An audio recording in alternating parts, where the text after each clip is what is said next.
दुनिया भर में शैक्षिक व्यवस्था पर बातचीत तो होती है, लेकिन शैक्षणिक अव्यवस्था पर बातचीत नहीं होती।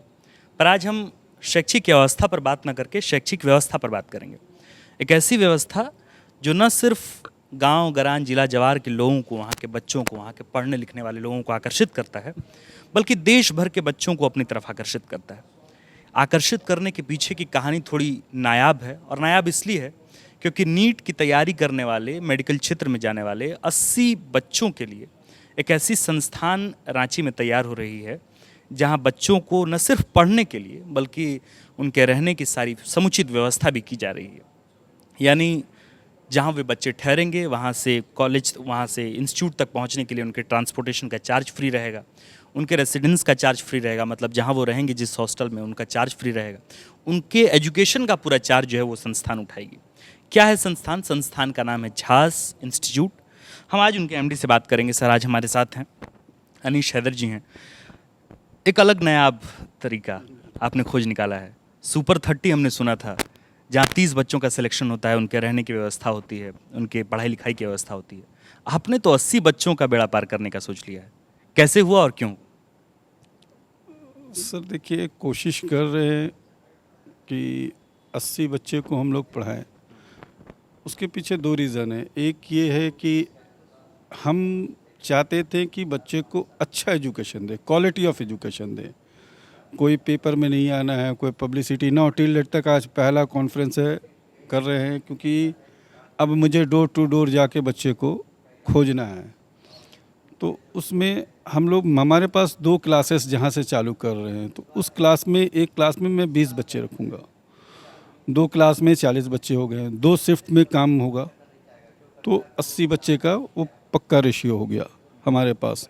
वो भी एक क्लास में सिर्फ 20 ही बच्चे रहेंगे। टीचर मुझे अच्छा चाहिए, अगर अच्छा रिजल्ट चाहिए तो टीचर अच्छा चाहिए सर। तो टीचर हमारे पास आकाश हो गए, एलएन के 20 इयर्स एक्सपीरियंस होल्डर, उनको टीचर को मैंने हायर किया है। जगह हमारी खुद की थी और उन लोगों ने काफ़ी अच्छा रिज़ल्ट किया। ये सब टीचर पैसे से नहीं आ पाते हैं, लेकिन मैंने ब्रांड, अब समझ लीजिए 20 साल, जैसे हमारे यहाँ अभी रंजन जी हैं, या आईआईटी के वो संतोष जी हैं, इन लोग बहुत ब्रांड है बिहार झारखंड में। आप कभी गूगल में सर्च करेंगे तो इन लोग काफ़ी इस दुनिया में काफ़ी नाम कमाए हुए लोग हैं। तो मैं ऐसे टीचर को इस कंडीशन पे लाया हूँ कि आपको यहीं रहना है और इसी इंस्टीट्यूट में पढ़ाना है। तो उसका शुद्ध उपयोग, उनकी सैलरी का शुद्ध उपयोग 80 बच्चे कंप्लीट कर रहे हैं। तो ये वजह भी। अच्छा, ये बताइए कि जो 80 बच्चे हैं, ठीक है, उनकी एंट्री, मतलब जो वो लोग अप्लाई करेंगे वो कैसे करेंगे और क्या पैमाना होगा उनका? मतलब आपने तो कहा है कि जो लोअर सेक्शन से होंगे, वीकर सेक्शन से होंगे, सिर्फ उन्हीं बच्चों को लेंगे। क्या, मेरा सवाल ये है कि अप्लाई करेंगे तो वो कैसे करेंगे? और दूसरा, अगर किसी संभ्रांत परिवार से, अच्छे परिवार से लड़के आते हैं और आपके एंट्रेंस एग्ज़ाम को पास करते हैं, तो क्या उनके लिए भी कोई व्यवस्था होगी? हाँ, बिल्कुल होगी। देखिए, पहले तो हम लोग माने गरीब बच्चों को, जिसके पास टैलेंट, को हम लोग खोजेंगे। झारखंड से सिर्फ?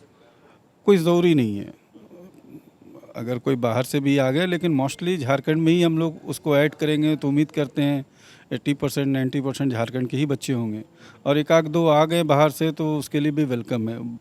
कैटेगरिया हमारा ये रहेगा कि उनको मैंने जो 70% मिनिमम मार्क्स होना चाहिए उनका मैट्रिक में, और प्लस इंटरमीडिएट का, देन वो इंट्रेंस एग्ज़ाम में वो बैठेंगे, और इंट्रेंस में जो कंप्लीट करेंगे उसके बाद फिर अभयानंद सर हैं, जामिया मिलिया के हमदर्द के रजिस्ट्रार हैं, डॉक्टर एस अख्तर हैं, दिल्ली के कमिश्नर हैं, और भी 2-3 साथी हमारे, जो डॉक्टर अफाक हैं, वहाँ अमेरिका में सीईओ हैं। एक बड़ा पैनल लिस्ट है ना। वो एक फॉर्मेलिटी इंटरव्यू होगा और क्लास चालू कर लेंगे। और अगर बच्चे नहीं मिल पाएँ, जैसा कि मैंने बताया कि मुझे 80 बच्चे को तो लाना है, तो कैटेगरिया को थोड़ा सा फ्लैक्चुएट करेंगे। जैसे मान लीजिए कि अभी 30,000 रुपये पर मंथ हम लोग वाले को अलाउ कर रहे हैं, सपोज बच्चे नहीं। 30,000 पर मंथ क्या है? इसको थोड़ा और एलाबोरेट। जिनकी इनकम महीने की 30,000 रुपये पर मंथ हो उसको, क्योंकि हम लोग उसको सारा चीज़ फ्री देंगे। अगर नहीं देंगे तो आज मेरे यहाँ अगर संपन्न परिवार को लें तो सर आज शाम तक जितने डॉक्टर्स मेरे कॉलोनी में हैं तो 60 बच्चे तो एट ए टाइम आ जाएंगे कि मेरे बेटे को चाहिए, मेरी बेटी को रख लीजिए, क्योंकि वो एक डॉक्टर्स की टीम पहचान रही है कि किस टीम के साथ हम जा रहे हैं, ना कि यहाँ एजुकेशन बेटर है। इनको मॉनिटरिंग करने वाले करीब करीब 30-35 डॉक्टर हैं, सीनियर डॉक्टर, ठीक है ना। इसको देखने वाले कम से कम 5-7 यूनिवर्सिटी के वीसी रजिस्ट्रार हैं, वो लोग हैं, तो काफ़ी अच्छा उसको ग्रोथ मिलेगा। तो इसलिए अभी उन सब को हटा करके पहले हम जिन गरीब बच्चों के लिए जो उनके अंदर टैलेंट है उसको पहले खोजेंगे। और जो अच्छे परिवार से उनके लिए क्या व्यवस्था है?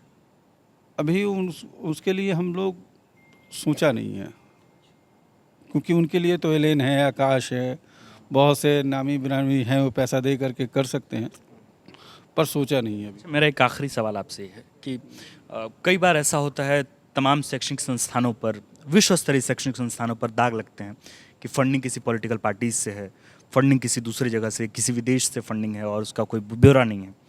80 बच्चों के लिए एक घर चलाना बहुत मुश्किल हो जाता है जहाँ 2 लोग हों, 4 लोग हों।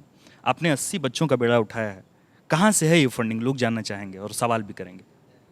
नहीं, बिल्कुल फंडिंग के बारे में सवाल कर सकते हैं। अभी हम लोग, मैंने कुछ डॉक्टर्स का नाम गिनाया था आपको, तो हम लोग ने कोशिश किया है कि शुरुआत में 1-1 लाख रुपया भी आपस से देते हैं, तो हम लोग के पास 8 से 9 लाख रुपया आ जाता है। खर्च 12 से 13 लाख रुपया मंथली का है, तो 9 लाख रुपया अगर हमारे पास सॉलिड आ रहा है तो 2-4 लाख रुपया हम लोग एडजस्ट कर लेंगे। दूसरा कि जो इंस्टीट्यूट का जो मेजर जगह है या फ्लैट में जिस पर फ्लैट में बच्चे रहेंगे, वो फ्लैट पे अभी कोई, क्योंकि वो हमारा खुद का है, तो वो फीस नहीं लग रहा है। एडमिनिस्ट्रेशन में जो है वो किसी को हमको पैसा नहीं देना पड़ रहा है।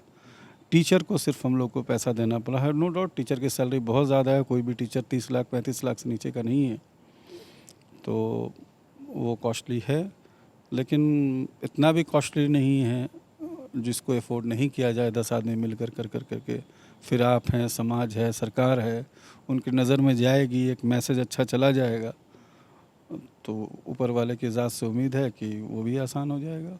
तो हमारे दर्शक देख रहे हैं, तो द फॉलोअप के माध्यम से अगर आप नीट की परीक्षा की तैयारी करने वाले तमाम बच्चों से अगर कुछ कहना चाहें तो आप कह सकते हैं। मैं बच्चों से ही रिक्वेस्ट करना चाहूँगा कि आप लोग हमारे टीम के करीब आएँ और एग्ज़ाम दें। आप यकीन जानिए कि जितने केयर हम अपने बच्चों का करेंगे उससे कम नहीं करेंगे। आप बेफिक्र होकर पढ़ें बस। हम उम्मीद करते हैं कि आपकी जो शैक्षणिक व्यवस्था है, जो शैक्षणिक संस्थान है, न सिर्फ भारत में बल्कि पूरी दुनिया में नाम कमाए, और ख़ासकर झारखंड के बच्चे जो आदिवासी जनजातीय समाज से हैं वो इस संस्था में आए और देश का नाम रोशन करें।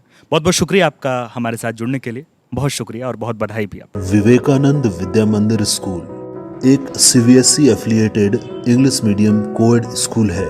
हम शिक्षा के साथ संस्कार देते हैं। thefollowup.in, like, share and